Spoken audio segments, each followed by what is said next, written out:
अभूतवादी निरयं उपेति यो चापि कत्वान् करो योति चाहं उपोभूते पेचं समाभवन्ति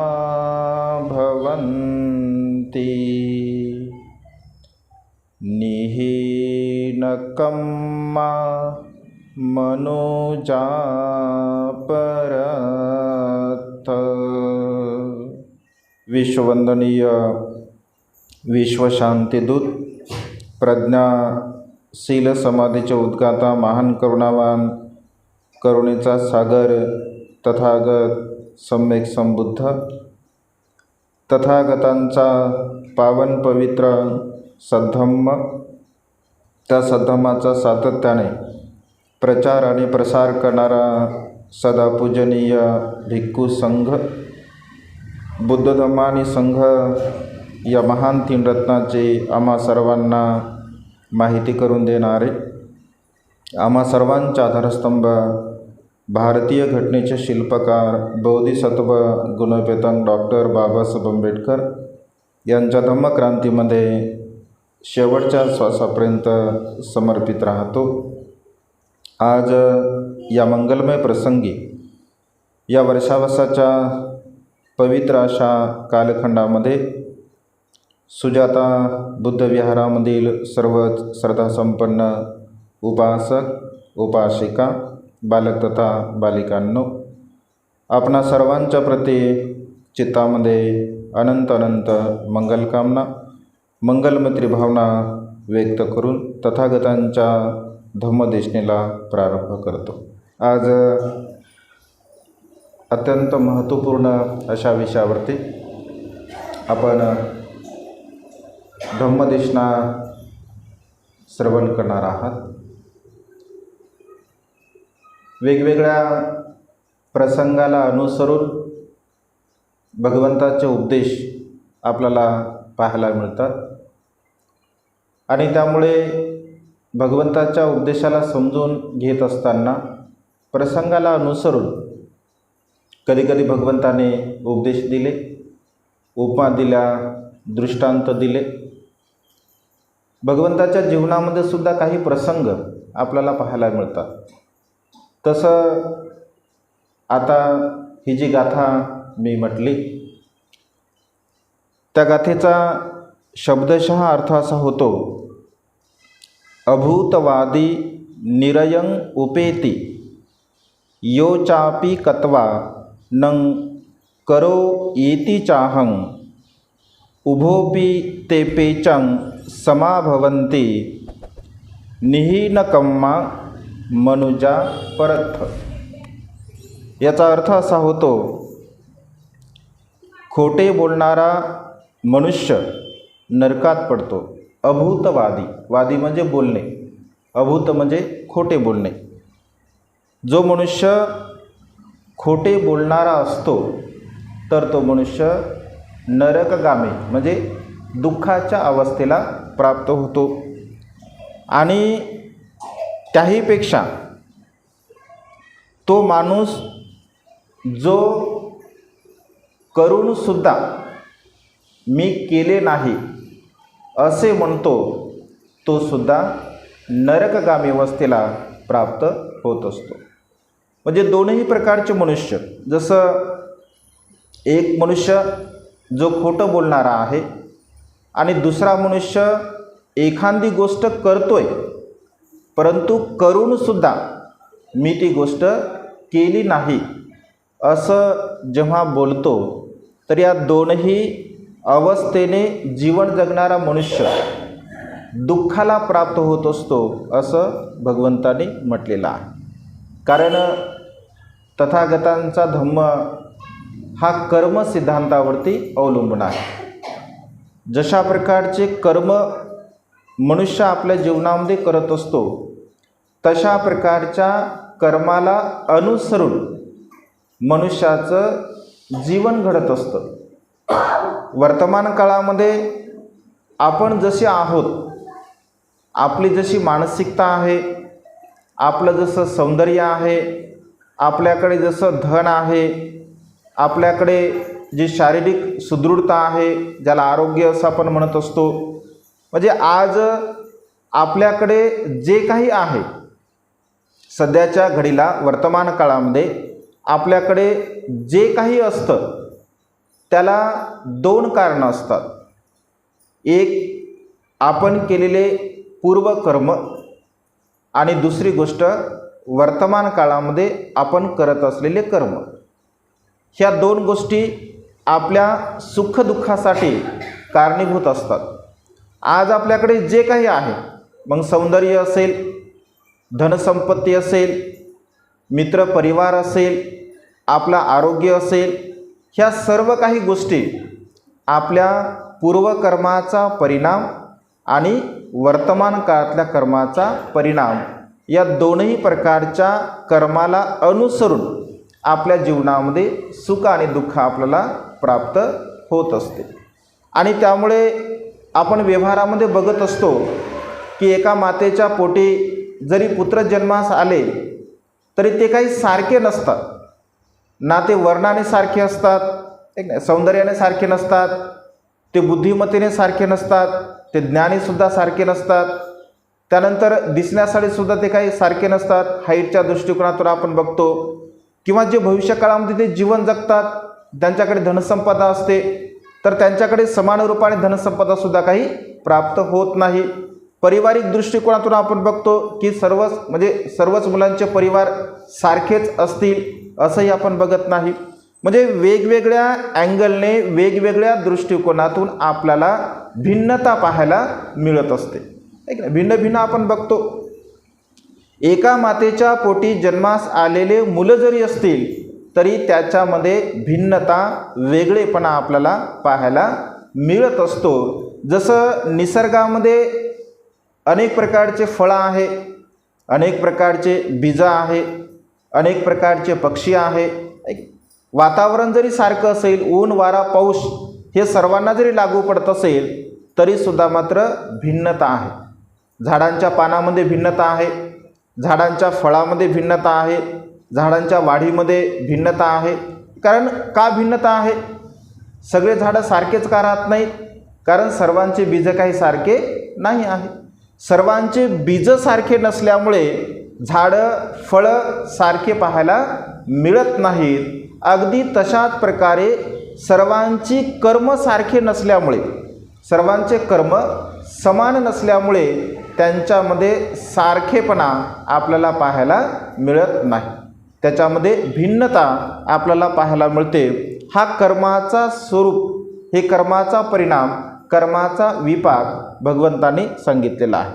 भगवंत असे म्हणतात की मन हे सर्व विचारांचं उगमस्थान आहे. म्हणजे जशा प्रकारचे आपण कर्म, म्हणजे जशा प्रकारच्या मनामध्ये विचार उत्पन्न करत असतो, चांगला विचार असेल किंवा वाईट विचार असेल, जशा प्रकारचा विचार आपण आपल्या मनामध्ये उत्पन्न करत असतो आणि मनामध्ये उत्पन्न विचार केल्यानंतर त्या विचाराला अनुसरून मनुष्य कार्य करत असतो, काम करतो. आणि जसं काम करत असेल तशा प्रकारचं कार्य त्या मनुष्याकडून घडत असते.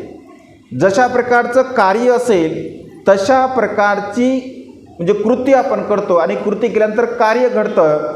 जसं कार्य असेल तशा प्रकारचे परिणाम असतात आणि जशा प्रकारचे परिणाम असतात तशा प्रकारचं सुख आणि दुःख आपल्याला पाहायला मिळत असते. मग चांगलं जर कार्य असेल तर त्याचं सुख पाहायला मिळते, वाईट जर कार्य असेल तर त्याचं दुःख आपल्याला पाहायला मिळत असते. हा कर्माचा विपाक आहे, हा कर्माचा परिणाम आहे. आणि हे जे कर्म आहे, हे कर्म फक्त सर्वसामान्य लोकांसाठीच आहे का?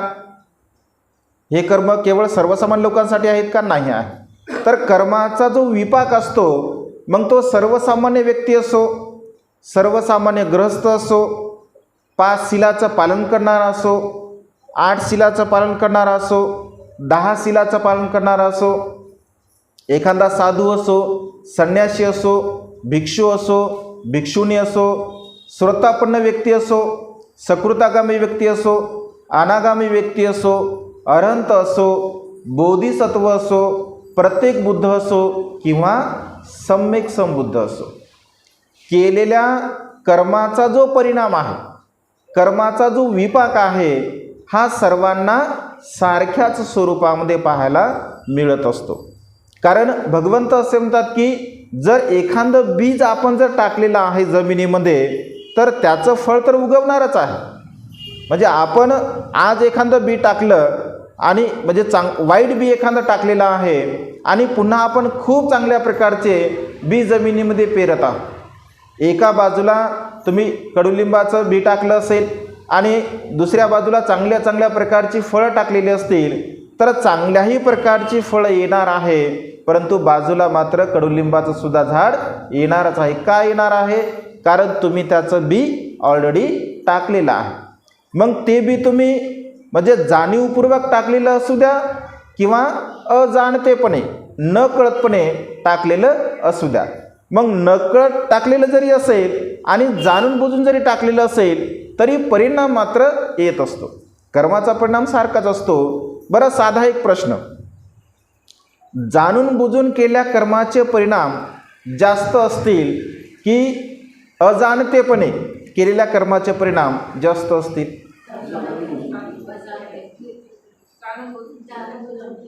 जाणून बुजूनवाले किती आहे?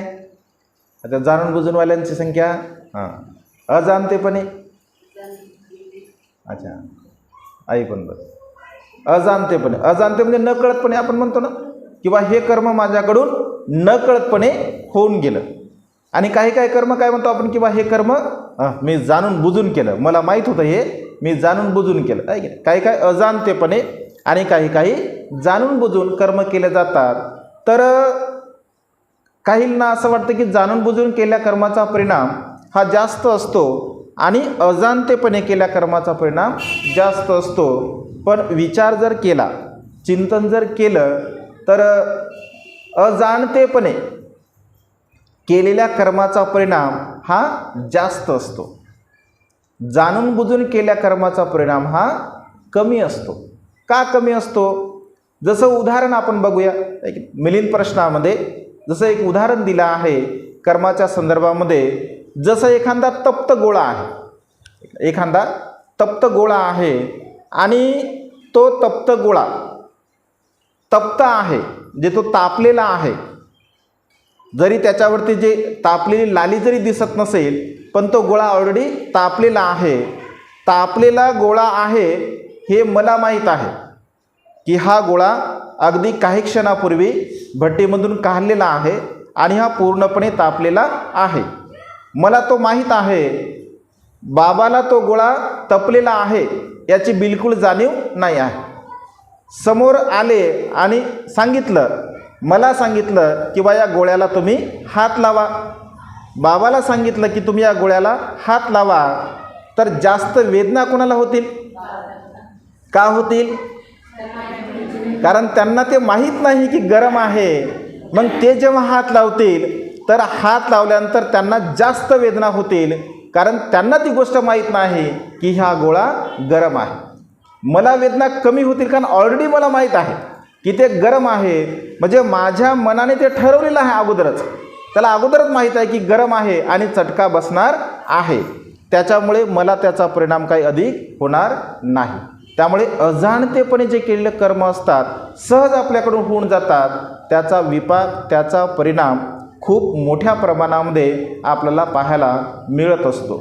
मग हे सर्वसामान्य व्यक्तीच्या संदर्भामध्ये सुद्धा असतं. एक श्रोतापन्न व्यक्ती असेल तर त्यांच्याही संदर्भामध्ये असतं. अनागामी असेल, अरहंत असेल, प्रत्येक बुद्ध असेल आणि सम्यक संबुद्ध जरी असेल तरीसुद्धा परिणाम मात्र सारखाच असतो. आज एक भगवंताच्या संदर्भामध्ये आपण कर्म विपाक बघणार आहोत. जसं तुम्ही अनेक वेळा ऐकलं असेल, भगवंताच्या संदर्भामध्ये सुद्धा काही कर्म असतात. कर्म यासाठी आपण श्रवण करायचे असतात, कर्म यासाठी समजून घ्यायचे असतात. कारण आपले कर्म जोपर्यंत सुधारत नाही किंवा कर्माचा विपाक जोपर्यंत आपल्याला कळत नाही, समजत नाही, तोपर्यंत मी चांगल्या प्रकारचे कर्म करावे अशा प्रकारची भावना आपल्या चित्तामध्ये निर्माण होणार नाही. तर आपण अनेक वेळा ऐकलेलं आहे, जसं भगवंतावरती काही आरोप केले गेले, ऐक ना, भगवंतावरती काही आरोप केले गेले.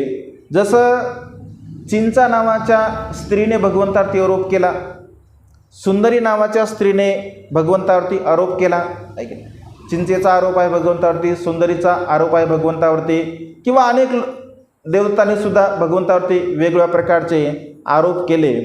तर भगवंत तर सम्यक संबुद्ध होते. भगवंत भूतकाळ, भविष्यकाळ, वर्तमान काळ या तीनही काळाला जाणणारे होते, समजून घेणारे होते. मग भगवंताला ही गोष्ट माहीत नव्हती का की सुंदरी अशा अशा प्रकारचं करेल किंवा चिंचा अशा अशा प्रकारचं करेल? भगवंताला माहीत होतं. आणि त्यामुळे भगवंत असे म्हणतात की केलेल्या कर्माचा हा विपाक असतो. तो विपाक कधी ना कधी, कोणत्या ना कोणत्या जन्मामध्ये आपल्याला भोगावा लागत असतो.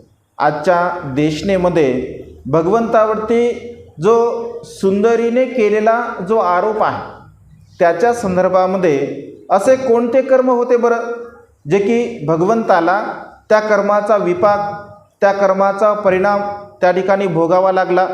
असे कोणते कर्म होते की 7 दिवसापर्यंत भिक्षूंना, उपासकांनी भिक्षा तर दिलीच नाही, परंतु भिक्षाटन करण्यासाठी जेव्हा जेव्हा भिक्षू जात होते तेव्हा तेव्हा लोक भिक्षूंना बोलत होते, अपशब्द बोलत होते, वाईट शब्द बोलत होते आणि आपल्या दारावरून त्यांना हाकलून लावत होते. असे काय कर्म आहे?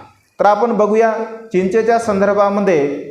तेव्हा भगवंत जेव्हा श्रावस्तीमध्ये राहत होते आणि श्रावस्तीमध्ये राहत असताना भगवंताचा सन्मान खूप वाढला होता. कारण भगवंताचे शिष्य सारिपुत्त असेल, महामौगल्यान असेल, आनंदभंते असेल, वेगवेगळ्या प्रकारचे प्रतिभावान शिष्य भगवंताचे तयार होत होते आणि असंख्य लोक भगवंताकडे आकर्षित होत होते. सर्वसामान्य लोकसुद्धा आकर्षित होत होते, राजे लोकसुद्धा आकर्षित होत होते, श्रेष्ठी लोक, श्रीमंत लोकसुद्धा आकर्षित होत होते, राण्यासुद्धा आकर्षित होत होत्या. म्हणजे चांगल्या चांगल्या प्रकारचे लोक, मध्यमवर्गीय लोक, सर्वसामान्य लोक, सर्व प्रकारची लोक भगवंताकडे आकर्षित होत होते. भगवंताचा सन्मान वाढला होता. भगवंताला भोजनासाठी लोक बोलवायचे, भिक्खू संघाला भोजनासाठी लोक बोलवायचे, त्यांना भिक्षापात्र देत असत, त्यांना चिवर देत असत, त्यांना औषध देत असत. म्हणजे सर्व प्रकारच्या परिष्काराने युक्त भगवंताची व्यवस्था केली जात असे. अनाथ पिंडकासारखा दानशूर व्यक्ती भगवंताला सुवर्ण मुद्रा अंथरून जेतवन निर्माण करून देतो. माता विशाखासारखी महाउपासिका भगवंताला पूर्वाराम विहार निर्माण करून देते. राजा प्रसेनजिताकडे सुद्धा रोज 500 भिक्षूंना भोजनाचं निमंत्रण नसतं. माता विशाखाकडे 2000 भिक्षू नित्यनियमाने भोजनासाठी जात असतात. अनाथ पिंडकाकडे 2000 भिक्षू नित्यनियमाने जात असतात. असे अनेक उपासक असतात, त्यांच्याकडे सुद्धा अनेक भिक्षू भोजनासाठी नित्यनियमाने जात असत. आणि अशा प्रकारे भिक्षूंचा सन्मान वाढल्यामुळे जे तीर्थकार होते, ज्याला जैन तीर्थकार असं म्हणायचं, तर मग त्यांचा आपोआप जो सन्मान आहे, जो मान आहे, तर तो हळूहळू कमी होऊ लागला. तसं भगवंताने कधीही कोणाबद्दल अपशब्द बोलला नाही, भगवंताने कधीही कोणाबद्दल वाईट बोललं नाही.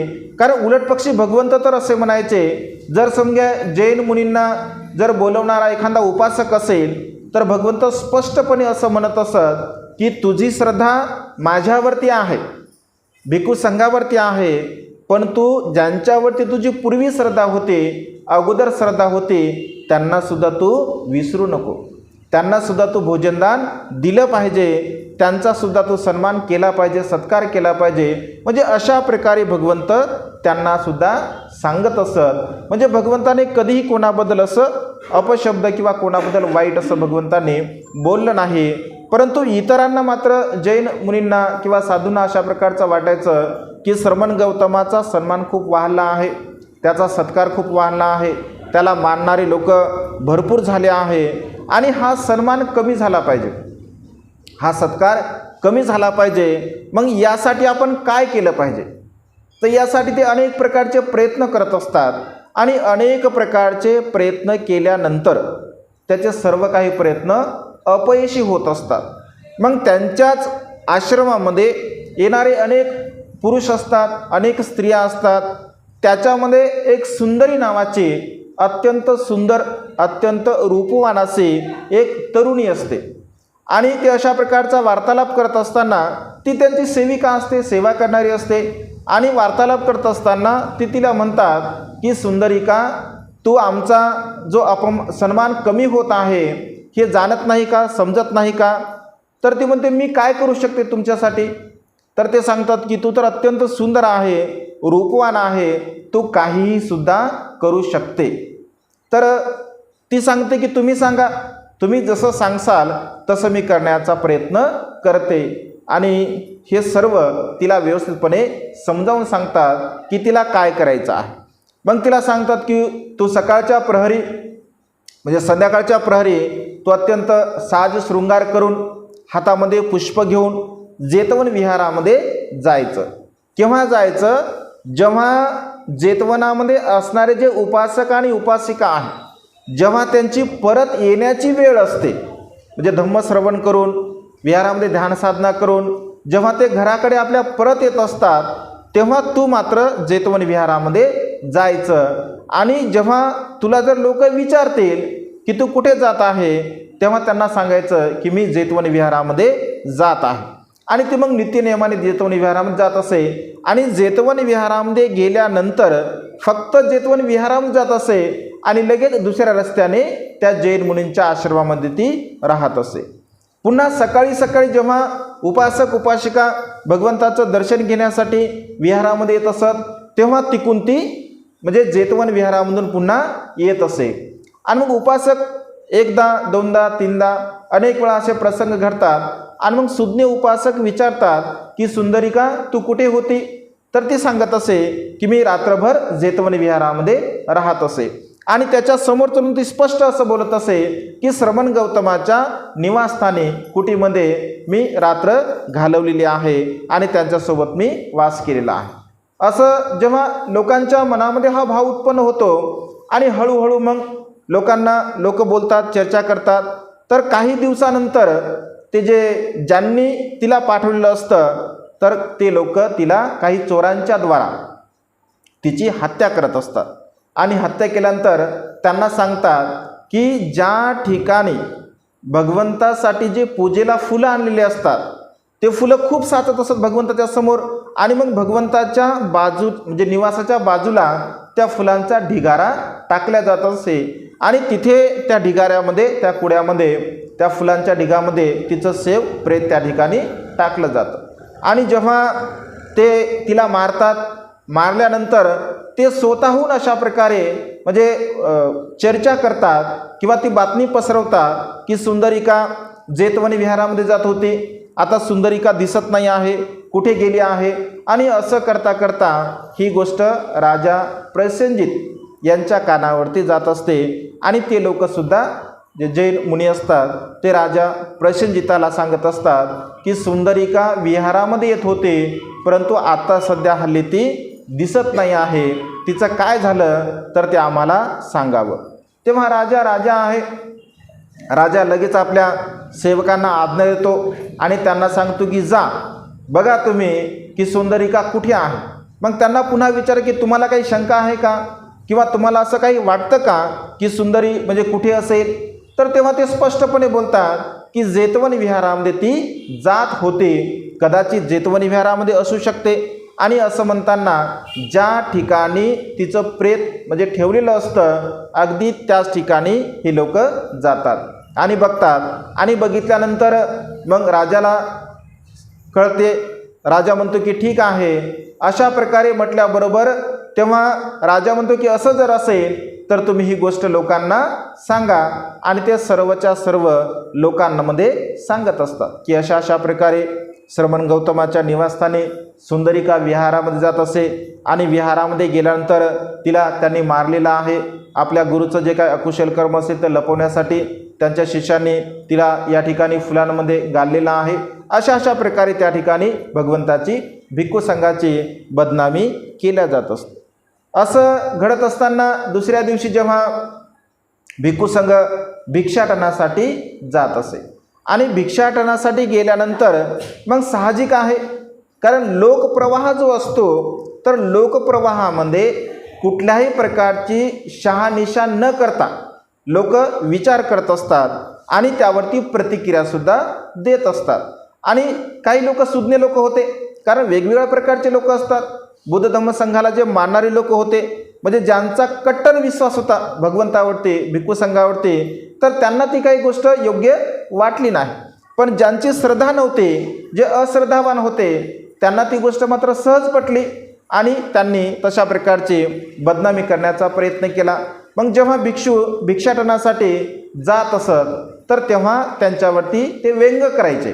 व्यंग म्हणजे अपशब्द बोलायचे की अशा अशा प्रकारे तुम्ही अकुशल कर्म केलं, पाप कर्म केलं, तुम्ही अकुशल कर्माचे भागीदारी आहात, आणि अशा अशा प्रकारे अपशब्दाने भिक्षूंना ते बोलत असत.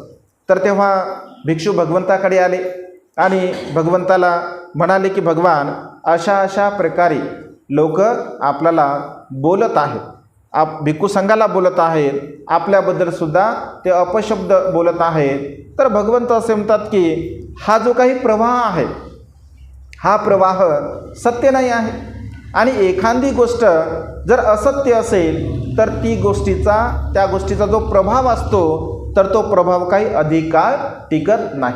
केवळ 7 दिवसापर्यंत अशा प्रकारची चर्चा होईल, त्यानंतर ही चर्चा आपोआप त्या ठिकाणी थांबल्या जाईल. अशा प्रकारे भगवंत म्हणतात.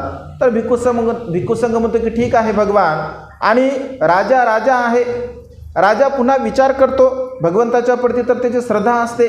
आणि जेव्हा ही घटना घडल्यानंतर राजा विचार करतो की असं होऊ शकते का, असं तर होणार नाही. तेव्हा राजा आपल्या काही खास माणसांना, ज्यांना गुप्तहेर म्हटलं जातं, त्या गुप्तहेर माणसांना त्या ठिकाणी तो समाजामध्ये, श्रावस्तीमध्ये फिरण्यासाठी पाठवतो की नेमकी या घटनेची काय सत्यता आहे. लोकांनी तर सांगलं, कारण पुरावा भेटलेला आहे, परंतु या पुरावा जरी असेल तरी यामध्ये काय सत्यता आहे, काय खरं आहे आणि काय खोटं आहे याची तपासणी तुम्ही करा. अशा प्रकारे गुप्तहेरांना त्या ठिकाणी सांगितलं जातं. आता गुप्तहेर असतात, अत्यंत सूक्ष्मपणे ते शोध लावतात आणि एका ठिकाणी ज्या मारेकऱ्यांना त्यांनी सांगितलेलं असतं, ज्यांना जे धन दिलेलं असतं, तर त्या धनाची ते मद्य सेवन करत असतात एका ठिकाणी. आणि एका ठिकाणी मद्य सेवन करत असताना जो मुख्य त्यांचा नेता असतो, जो मुख्य म्होरक्या असतो त्या टोळींचा, तर तो अधिक धनाची अपेक्षा करत असतो. आणि अधिक धनाची अपेक्षा केल्यानंतर मग तो त्या ठिकाणी मद्यसुद्धा अधिक सेवन करतो. तर त्यांच्यामध्ये थोडाफार वाद होतो त्या धनामुळे. आणि धनामुळे वाद झाल्यानंतर त्यापैकी एक जण असं म्हणतो की सुंदरीवरती तू पहिल्यांदा वार केला ना, आणि सुंदरीवरती तू पहिल्यांदा वार केल्यामुळे धन तू जास्त घेणारच आहे. हे धन तुला किती दिवस पुरणार आहे, या धनाची तू मद्य सेवन करत नाहीत, अधिक दिवस हे धन काही तुला पुरणार नाही. म्हणजे अशा प्रकारे त्यांच्यामध्ये वार्तालाप होत असतो, चर्चा होत असते. आणि तो वार्तालाप चर्चा हे गुप्तहेर ऐकत असतात. गुप्तहेर जेव्हा वार्तालाप चर्चा ऐकतात तर चर्चा ऐकल्यानंतर त्यांना पकडतात, त्या चोरांना, मारेकऱ्यांना, आणि पकडल्यानंतर ते राजाकडे घेऊन जातात. राजाकडे घेऊन गेल्यानंतर राजा त्यांना विचारतो, त्यांना फटके देतो, मारतो. मारल्यानंतर ते सर्व काही सत्यता सांगत असतात. सत्यता सांगल्यानंतर म्हणजे ज्यांनी त्यांना पैसे दिले असतं किंवा मारायचं कटकारस्थान केलं असतं त्या मुनी लोकांना सुद्धा ते बोलवतात. आणि ते सुद्धा, आता राजा आहे, राजामुळे खरं बोलावं लागेल राजाच्या समोर, तेही सुद्धा खरं बोलतात. मग राजा म्हणतो की तुम्ही असं का केलं. मग ते सांगतात की आमचा सन्मान काही म्हणजे वाढत नाही आहे, आमचा सन्मान कमी होत आहे. श्रमण गौतमाचा, भिक्खू संघाचा सन्मान खूप वाढत आहे, त्यांचा सन्मान कमी व्हावा, आदर कमी व्हावा, आमचा वाढावा, अशा प्रकारे आम्हाला वाटलं आणि म्हणून आम्ही अशा प्रकारचं कृत्य केलेलं आहे. तेव्हा राजा, ते धर्मगुरू असतात आणि धर्मगुरू असल्या कारणाने राजा त्यांना अशी वेगळी शिक्षा काही देऊ शकत नव्हते. तेव्हा राजा म्हणतो की असा जर तुम्ही अपराध केला असेल तर तुम्ही ज्यांच्याकडे जाऊन हे सांगितलं की श्रमण गौतम आणि श्रमण गौतमाचे शिष्य अशा प्रकारचं अकुशल कर्म करतात, त्यांच्या घरोघर जाऊन तुम्ही सांगा की श्रवण गौतम असे नाही आहे, ते आमचं अकुशल कर्म होतं, आमचं वाईट कर्म होतं आणि आम्ही आमच्या वाईट कर्मामुळे अशा प्रकारचं कर्म केलेलं आहे. मग ते सर्वच्या सर्व ते जैन जे काही मुनी असतात, साधू असतात, ते प्रत्येक घरोघर जाऊन सांगत असतात. ह्या सर्व काही घटना 7 दिवसापर्यंत पूर्णतः होत असतात. कारण भगवंत असे म्हणतात की 7 दिवसापर्यंत हे चालणार आहे, 7 दिवसाच्या नंतर हे चालणार नाही आहे आणि पूर्णपणे ते बंद होतं. पूर्ववत त्या ठिकाणी भगवंताचा भिक्खू संघाचा सन्मान होत असतो आणि सन्मान झाल्यानंतर मग चर्चा होत असते. एखादी घटना घडली, एखादा प्रसंग घडला तर त्या प्रसंगावरती चर्चा होत असते, विनय होत असतो, वाद होत असतो. पुन्हा चर्चा विनिमय केल्यानंतर म्हणजे त्यामध्ये काय सत्यता आहे, असत्यता आहे याची पडताळणी होत असते. तर अशा प्रकारे भिक्षू चर्चा करत असताना की बघा किती सत्यता आहे, म्हणजे भगवंताची किमया किती महान आहे. भगवंत असं बोलले की 7 दिवसापर्यंत हा वाद राहणार आहे, हा विवाद राहणार आहे, 8व्या दिवशी हा विवाद राहणार नाही आहे.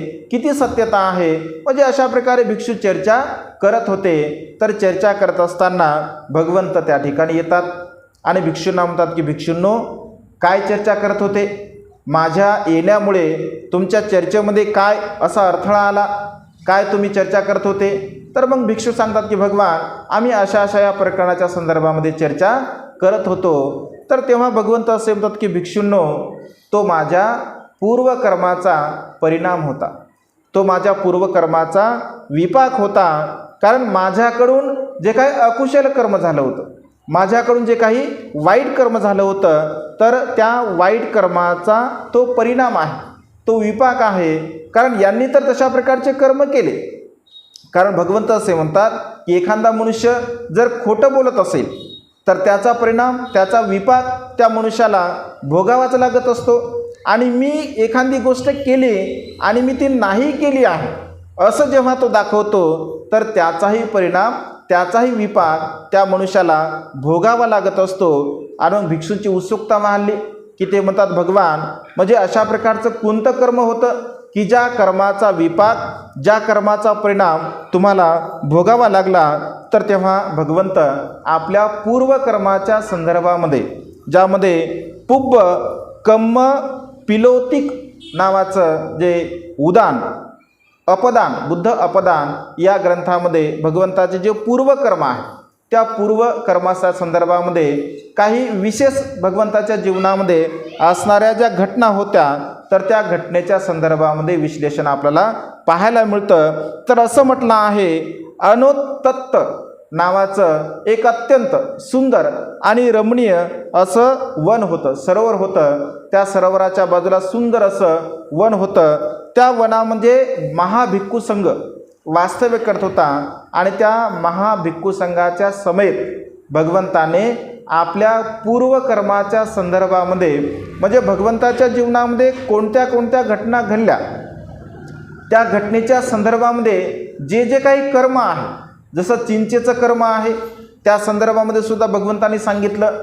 जसं भगवंत 6 वर्षापर्यंत तपश्चर्या करतात, मग भगवंताला 6 वर्ष तपश्चर्या करण्यासाठी का लागले याचं सुद्धा एक वेगळं कर्म आहे. भगवंताला देवताने ग्रदगड पर्वतावरती जो एक दगड फेकला त्याचा एक छोटासा भाग भगवंताच्या पायाला लागला, त्याचं एक वेगळं कर्म आहे. नालागिरी नावाचा हत्ती भगवंतावरती देवताने सोडला होता, त्याचंही एक वेगळं कर्म आहे. चोर मारण्यासाठी भगवंताला पाठवले होते, त्याचंही एक वेगळं कर्म आहे. भगवंताची पाठ दुखत होती. अनेक प्रसंग आपल्याला पाहायला मिळतात की भगवंत देशना करत असताना सारीपुत्त भंतेंना, महामोगल्यान भंतेंना सांगत असत की आता मी खूप थकलो आहे, माझ्या पाठीमध्ये वेदना होत आहे, भिक्खूसंघ प्रसन्न आहे आणि भिक्खूसंघाला तुम्ही धम्मदेशना द्यावी. तर भगवंताच्या पाठीमध्ये का दुखत होतं त्याचंही एक कर्म आहे. भगवंताच्या डोक्यामध्ये सुद्धा वेदना होत होत्या तर त्याचंही कर्म का आहे. भगवंताला अतिसार झाला होता त्याचंही कर्म का आहे. ही सर्व प्रकारचे वेगवेगळ्या प्रकारच्या कर्माचा परिणाम, कर्माचा विपाक या पुब्ब कम्म पिलितिक सुत्तामध्ये भगवंताने स्वतः सांगितलेलं आहे. तर यामध्ये भगवंत असे म्हणतात की अनेक जन्मापूर्वी, तर अनेक जन्मामध्ये बोधिसत्वाने आपल्या पारमिता पूर्ण केलेला आहे आणि मनुष्य असंख्य जन्म या संसारामध्ये घेत असतो. जोपर्यंत त्या मनुष्याच्या सर्व प्रकारच्या तृष्णा या नष्ट होत नाहीत, नाहीशा होत नाहीत, तोपर्यंत मनुष्य जन्म ग्रहण करत असतो. आणि अनेक जन्मापूर्वी भगवंत असे म्हणतात, मुनाली नावाचा मी एक धूर्त असा व्यक्ती होतो. माझं नाव तेव्हा मुनाली असते आणि त्या मुनाली नावाच्या व्यक्ती मी जेव्हा होतो तर तेव्हा मी अत्यंत धूर्त होतो, म्हणजे मी कपटी होतो आणि अकुशल कर्म करणे हा माझा एक स्वभाव होता. तर त्या जन्मामध्ये सुरभी नावाचे एक प्रत्येक बुद्ध होते आणि या सुरभी नावाच्या प्रत्येक बुद्धावरती मी दोषारोपण केलं होतं. म्हणजे जे बुद्ध होते तर त्या बुद्धावरती, सुरभी नावाच्या बुद्धांवरती मी दोषारोपण केलं होतं. आणि या अकुशल कर्मामुळे, कारण दोषारोपण करणे, भगवंत असे म्हणतात की जेव्हा एखादा मनुष्य दोषी नाही आहे आणि दोषी नसताना सुद्धा जेव्हा आपण त्यांच्यावरती दोषारोपण करत असतो, जसं न्याय करत असताना न्यायाधीश म्हणतात बघा, कधी कधी एखाद्या पिक्चरमध्ये असा एखादा डायलॉग असतो की म्हणजे दोषी व्यक्तींना शिक्षा झालीच पाहिजे, परंतु निर्दोष व्यक्तींना मात्र चुकून शिक्षा होऊ नये. एखादा निर्दोष व्यक्ती असेल आणि त्याला जर शिक्षा झाली तर त्याचा परिणाम मात्र वाईट होत असतो. म्हणजे अगदी तशाच प्रकारे म्हणजे दोषी व्यक्तींना शिक्षा झाली पाहिजे, परंतु एखादा निर्दोष व्यक्ती असेल आणि त्या निर्दोष व्यक्तीला जर आपण दोषारोपण केलं असेल तर त्याचा परिणाम, त्याचा विपाक खूप मोठ्या प्रमाणामध्ये असतो. आणि हे सांगतात की मी तेव्हा धूर्त होतो आणि त्या माझ्या अकुशल कर्मामुळे मी सुरभी नावाचे जे प्रत्येक बुद्ध होते त्या प्रत्येक बुद्धावरती मी दोषारोपण लावलेलं होतं. या कर्मामुळे, हे जे अकुशल कर्म मी केलं आहे, तर या अकुशल कर्मामुळे अनेक जन्मामध्ये मी दुःख भोगलेलं आहे. कारण हे अकुशल कर्म आहे, वाईट कर्म आहे. या वाईट कर्मामुळे मी अनेक जन्मामध्ये दुःख भोगला आहे आणि त्याच्यामुळे मला भयंकर अशा वेदनासुद्धा झालेल्या आहे. कारण दुःख जर असेल तर वेदना होतात, पीडा होतात, त्रास होत असतो आणि त्यामुळे मला सुद्धा त्या ठिकाणी त्या कर्माला, विपाकाला भोगावं लागलं. तर त्या कर्माचा विपाक, कारण एका प्रत्येक बुद्धावरती मी स्वतः दोषारोपण केलं होतं, अगदी त्या अकुशल कर्माचा जो विपाक आहे, तो परिणाम आहे, परिणामतः सुंदरीने अशा प्रकारचं माझ्यावरती दोषारोपण केलं होतं. कारण मी सुद्धा एका प्रत्येक बुद्धावरती दोषारोपण केलं होतं आणि मी सम्यक संबुद्ध असताना त्याचा परिणाम, त्याचा विपाक म्हणून सुंदरीने माझ्यावरती दोषारोपण केलं. हा माझ्या कर्माचा विपाक आहे, हा माझ्या कर्माचा परिणाम आहे. म्हणजे यावरून स्पष्ट असं आपण जाणू शकतो की संसारामध्ये भगवंताने सांगितलेला जो कर्मविपाक सिद्धांत आहे, तो कर्मविपाक सिद्धांत इथे कुणालाही सुटलेला नाही आहे. तो प्रत्येक व्यक्तीला सुद्धा, मग तो स्त्री असो, पुरुष असो, साधू असो, संन्यासी असो किंवा कुठल्याही अवस्थेला प्राप्त होणारा व्यक्ती असो, परंतु पूर्वकर्मामध्ये, पूर्व अवस्थेमध्ये जे जे कर्म आपण करत असतो त्या कर्माचा विपाक, त्या कर्माचा परिणाम आपल्याला भोगावा लागत असतो. पुन्हा असं म्हटलं आहे, बुद्ध असे म्हणतात की मी एक श्रुतवन ब्राह्मण होतो. म्हणजे पूर्वजन्मात सांगताना ते स्वतः एक ब्राह्मण होते आणि त्यांच्याकडे 500 शिष्य होते. म्हणजे 500 शिष्यांना ते चांगल्या प्रकारचं ज्ञान शिकवत असत. पूर्वीच्या काळामध्ये आपण बघतो की अनेक ब्राह्मणांकडे 500 शिष्य असतील, 1000 शिष्य असतील, 2-2 हजार शिष्य असतील, अशा प्रकारचा शिष्य समूह होता आणि त्या शिष्य समूहाला ते शिकवत असत. बोधिसत्व असं म्हणतात की मी सुद्धा तेव्हा एक ज्ञानी ब्राह्मण होतो, बुद्धिमान ब्राह्मण होतो आणि माझ्याकडे 500 शिष्य हे शिकवत असत. तेव्हा पंच अभिज्ञांनी युक्त आणि महारुद्धिमान, ज्यांना पंच अभिज्ञा प्राप्त होत्या आणि जे महारुद्धिमान भीम नावाचे एक ऋषी होते, त्या भीम नावाच्या ऋषीवरती मी स्वतः दोषारोपण केलं होतं आणि माझ्या शिष्यांनासुद्धा मी सांगितलं होतं की हा भीम नावाचा जो ऋषी आहे, जो मुनी आहे, तो मात्र वासनाधीन आहे, तो वाईट आहे, अकुशल कर्म करणारा आहे, पाप कर्म करणारा आहे. मी तर स्वतः केलंच केलं, परंतु माझ्या शिष्यांनासुद्धा सांगितलं. आणि तेव्हा माझे शिष्य त्या परिसरामध्ये, त्या नगरामध्ये घरोघर जाऊन लोकांना सांगू लागले की हा भीम नावाचा जो ऋषी आहे हा वाईट आहे, हा अकुशल कर्म करणारा आहे, हा पाप कर्म करणारा आहे. यांचा सन्मान करू नका, यांचा सत्कार करू नका. भगवंत असे म्हणतात की भिक्षूंनो, मी तेव्हा ऋषी असून सुद्धा मी तर त्या भीम नावाच्या एका रुद्धिमान महाप्रज्ञावान व्यक्तींवरती आरोप केला होता. मी तर केलाच केला, परंतु माझ्या शिष्यांनासुद्धा सांगितलं. अगदी त्याच कर्माला अनुसरून चिंचेच्या संदर्भामध्ये मी जे कर्म केलं आणि माझ्या शिष्यांवरती म्हणजे 500 भिक्षूंवरती, तेव्हा भगवंतासोबत 500 भिक्षू राहत होते, तर त्या भिक्षूंना 7 दिवसापर्यंत भिक्षाटन करत असताना अनेक लोकांनी दोषारोपण केलं होतं. का केलं होतं? कारण त्यांनी अशा प्रकारे त्या भीम नावाच्या रुद्धिमानेका ऋषीच्या संदर्भामध्ये घरोघर जाऊन त्यांचा अपप्रचार केला होता, अकुशल कर्म त्यांनी केलेलं होतं. तर भगवंत या दोन्ही कर्माच्या संदर्भामध्ये अशा प्रकारचं विश्लेषण करतात. भगवंत असे म्हणतात की अशा प्रकारचे जे कर्म असतात त्या कर्माचा विपाक या संसारामध्ये प्रत्येक व्यक्तींना भोगावा लागत असतो आणि त्यामुळे कर्म हे अत्यंत महत्त्वपूर्ण आहे. भगवंत असे म्हणतात कर्म हे आपले दायाद आहे, कर्म हे आपले माता पिता आहे, कर्म हे आपले बंधू आहे, कर्म हे आपले वारस असतात. म्हणजे कर्मरूपाने ह्या सर्व काही गोष्टी आपल्याला प्राप्त होत असतात आणि त्यामुळे संसारामध्ये जीवन जगत असताना कधीकधी सहज मनुष्य करत असतो, कधीकधी जाणून बुजून सुद्धा मनुष्य कर्म करत असतो. कारण अकुशल कर्म करण्याचा किंवा अकुशल गोष्टीमध्ये जास्त लोकांना म्हणजे इंटरेस्ट असतो किंवा जास्त उत्साह लोकांमध्ये तशा प्रकारचा असतो.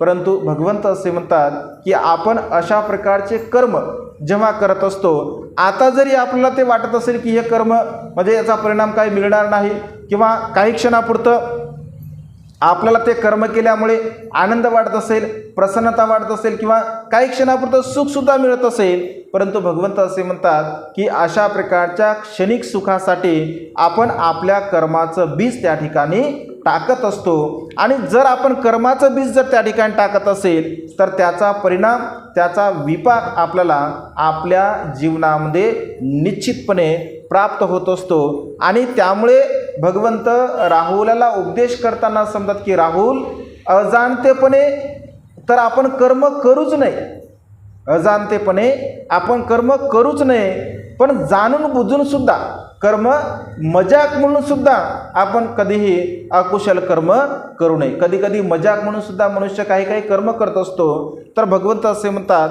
की मजाक म्हणून सुद्धा आपण कोणत्याही प्रकारचं अकुशल कर्म, वाईट कर्म करू नये. कारण त्याचा परिणाम, त्याचा विपाक आपल्याला या जन्मामध्ये जरी मिळत नसेल तरी कुठल्या ना कुठल्या जन्मामध्ये निश्चितपणे आपल्या कर्माचा विपाक, आपल्या कर्माचा परिणाम आपल्याला मिळत असतो. आणि कधीकधी व्यवहारामध्ये आपण बोलताना असं म्हणतो की आम्ही तर कुठलंच कर्म करत नाही, आम्ही विहारामध्ये जातो, आम्ही शील पालन करतो, आम्ही दान पुण्य करतो, तरीसुद्धा आमच्याच जीवनामध्ये असं का?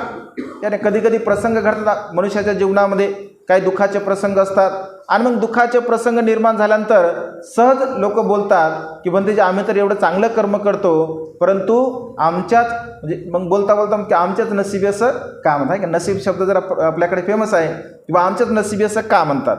परंतु वर्तमान काळामध्ये जरी आपण चांगले कर्म करत असेल, शील पालन करत असेल, दान पुण्य करत असेल, तर कधीकधी पूर्वकर्मसुद्धा आपले असतात.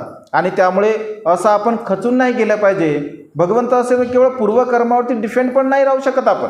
म्हणजे काही काही कर्म असे असतात की त्या कर्माला आपण बदलूसुद्धा शकतो वर्तमान काळामध्ये. कारण वर्तमान काळातले कर्म हे अत्यंत महत्त्वपूर्ण असतात. जरी पूर्वकर्माचा विपाक जरी आपल्याला प्राप्त होत असेल किंवा मिळत असेल, परंतु वर्तमान काळ हा आपल्या हातामध्ये असतो आणि वर्तमान काळ आपल्या हातामध्ये असल्यामुळे पूर्वकर्मामुळे जर काही आपली परिस्थिती असेल तर त्या परिस्थितीला बदलण्याची क्षमता आपण निर्माण केली पाहिजे। वर्तमान काळामध्ये आपण परिश्रम केले पाहिजे, मेहनत केली पाहिजे, चांगलं शीलाचं पालन केलं पाहिजे, म्हणजे सर्व प्रकारच्या चांगल्या गोष्टींचा स्वीकार करून आपण आपल्या जीवनामध्ये उत्पन्न होणाऱ्या दुःख स्थितीला आपण पूर्णपणे नष्ट करू शकतो आणि चांगल्या प्रकारची अवस्था आपल्या जीवनामध्ये आपण निर्माण करू शकतो जर वर्तमान काळामध्ये आपण कर्मसिद्धांताला जाणलं असेल, समजून घेतलं असेल आणि त्यानुसार जीवन जगण्याचा प्रयत्न केला असेल। तर अशा प्रकारे सुंदरीचा जो काही प्रसंग आहे, तर सुंदरीच्या संदर्भामध्ये पूर्वकर्म भगवंताचे अशा प्रकारचे होते आणि त्या कर्माच्या विपाकाला अनुसरून त्या ठिकाणी भगवंतावरती सुंदरीने तो अशा प्रकारचा आरोप केला होता। उद्याच्या धम्मदेशनेमध्ये आणखी काही कर्माच्या संदर्भामध्ये आपण बघूया। आजच्या मंगलमय प्रसंगी आजची धम्मदेशना इथे संपन्न करतो। सर्वांचं मंगल हो, सर्वांचं कल्याण हो, सर्वांना दीर्घायुष्य लाभो। बुद्धं नमामि, धम्मं नमामि, संघं नमामि। सबेन्तिवो विभजन्तु सबरोगो विनाशतु, माते भवत्वन्तरायो सुखी दीर्घायिको भव। भवतु सर्वमङ्गलं, रक्षन्तु सर्वदेवता, सर्वबुद्धानुभावेन सदा सुखी भवन्तु ते। भवतु सर्वमङ्गलं, रक्षन्तु सर्वदेवता, सर्वधर्मानुभावेन सदा सुखी भवन्तु ते। भवतु सर्वमङ्गलं, रक्षन्तु सर्वदेवता, सर्वसङ्घानुभावेन सदा सुखी भवन्तु ते। बुद्धं नमामि, धम्मं नमामि, संघं नमामि, अहं वन्दामि सर्वदा।